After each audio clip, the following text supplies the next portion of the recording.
Mirthful salutations, my children! We end this year's look at Marvel's horror comics with the continuing journey of a monster to locate the descendant of his creator.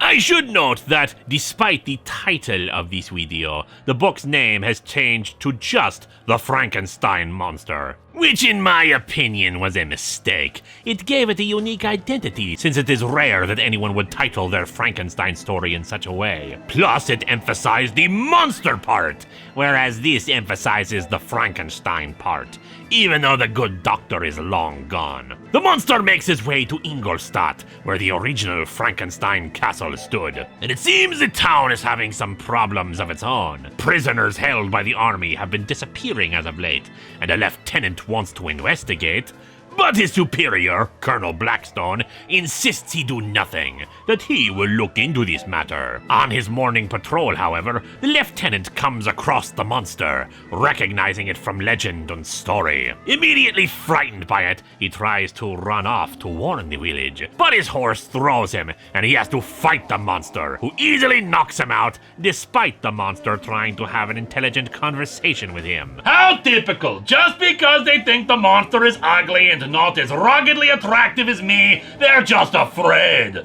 Well, joke's on them, I think the monster's more handsome. Leaving the lieutenant behind, the monster begins searching the disused castle for any sign of his creator's descendant. He thinks the trail has gone cold, until he comes across a group of wretched creatures, husks of human beings that he suspects are more creations of Frankenstein. They are lowering a prisoner down into a pit, ordered around by a man who very clearly is Colonel Blackstone. Like, they didn't even give him a different color uniform so it wouldn't be patently obvious. The monster suspects that this man is Frankenstein's descendant and intends to kill him for this, but the zombie-like humans rally to his defense, obeying his every order. He even says he intends to make the monster his servant as well. They eventually overpower him, forcing him to see what fate befalls any who end up in the pit. Devoured by a giant spider. Later, the Colonel explains that he is not a Frankenstein, but he does have ambitions.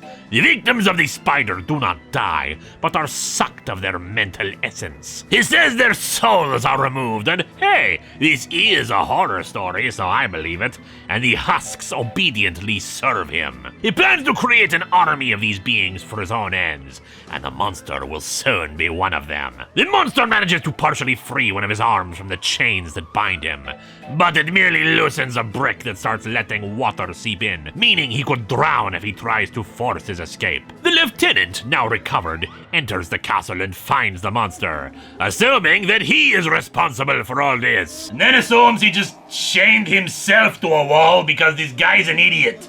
With the arrival of the Colonel, he realizes his mistake and oh my goodness, it was the Colonel the whole time! What a shocking reveal! They duel with swords, the monster deciding to take his chances with the water if it means defeating the Colonel. But the inflow of water instead provides a way for the spider in the pit to swim up and escape. The Colonel is convinced it will serve him because he was feeding people to it, but the lieutenant knows better, making his own exit from the castle as water soon pours in. The monster and the spider fight in the water until he is finally able to drown it, getting away. The lieutenant earlier had told him that the last descendant of Dr. Frankenstein, Jason, left the castle 20 years ago, and so the monster's search must continue. And we will watch that search continue next year, my children.